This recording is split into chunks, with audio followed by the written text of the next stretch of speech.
Some names are whispered in darkness. Michel Fourniret is one of them. His crimes scarred France for decades, yet we still don't fully understand why, or how he got away with so much. Subscribe to Midnight in France. Because some stories demand a deeper look. Michel Fourniret was called the Ogre of the Ardennes. A man who hunted teenage girls, who buried secrets deeper than bodies. His victims were often young, isolated, and forgotten by the system. Just the way he seemed to like it. From the 1980s to the 2000s, he operated in silence. But he was never fully invisible. In 1984, Fourniret was arrested for attempted abductions and sexual assault in Sudan, luring girls into his car under false pretenses. He was convicted. He served only part of his sentence and was released early in 1987, a decision later viewed as catastrophic. Just months later, he moved to Belgium and disappeared from public records. In 1988, a young girl named Fabienne Leroy vanished. Her body was found in a forest. She had been raped and executed. It would take nearly 20 years before Fourniret admitted to her murder. But he wasn't alone. His wife, Monique Olivier, was always close. Always helping. She lured girls. She stayed silent. She drove. And sometimes, she watched. In many cases, she was the one who contacted the victims. Monique approached girls near train stations or schools, posing as a kind woman asking for help or directions. Her calm demeanor disarmed them. Fourniret admitted to killing at least 11 girls and young women between 1987 and 2001. Each murder followed a pattern: approach, isolate, abduct, abuse, kill, hide. Some bodies were never found. Others were discovered years later, in wells, forests, hidden cellars or the dense Ardennes forest. Among them, Elisabeth Brichet, abducted in Belgium. Jean-Marie Desremalt. And 17-year-old Natasha Denaeus. In 1988, Farida Hamish disappeared in France.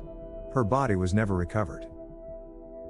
She was the widow of a gang member tied to a massive gold robbery. Over 40 kilograms of gold were missing. Fourniret buried the gold. And likely murdered her to keep it. This was not a crime of lust. It was a planned execution. Possibly even commissioned. In 2003, Fourniret abducted a 12-year-old girl named Sabine Dardenne while she was cycling to school in Belgium. He kept her captive for weeks. But Sabine fought. She questioned. She survived. Her courage led to his capture. When police raided his home, they found Monique. And a map of where bodies lay hidden. The couple was arrested.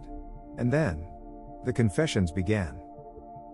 Fourniret cooperated, when it suited him. But he was selective. He gave some names. Not others. He hinted. He smiled. Monique stayed mostly quiet. Her legal strategy was clear: protect herself first. And maybe protect more than just herself. In court, Fourniret once said, "I'm not the only one." That sentence sparked years of speculation. But no official investigation pursued it. Why did he say it? Who did he mean? Another killer? A client? An institution?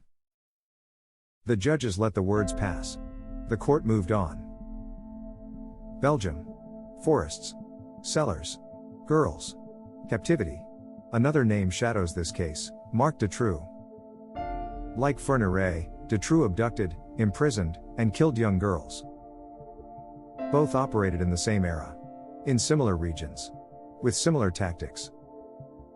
And both were surrounded by whispers of complicity and protection they should never have had. Michel Fourniret died in 2021, aged 79. He was never tried for all of his suspected crimes.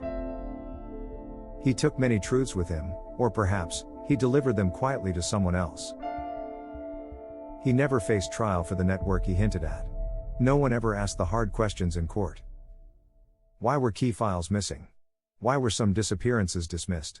Why was he freed in 1987? Monique Olivier is still alive.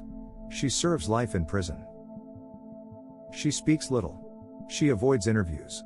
She follows the legal path carefully. Is she hiding knowledge? Or protecting something, or someone, greater than Fourniret?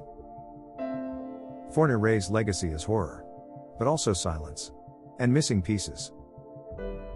He was convicted of monstrous crimes. But he might not have acted in a vacuum. Some names remain redacted. Some victims were never searched for. The truth doesn't vanish. It hides, beneath court files, beneath memory, beneath fear. At midnight in France, we ask the questions that never made it to trial. Subscribe now. Because justice isn't always loud. Sometimes, it whispers.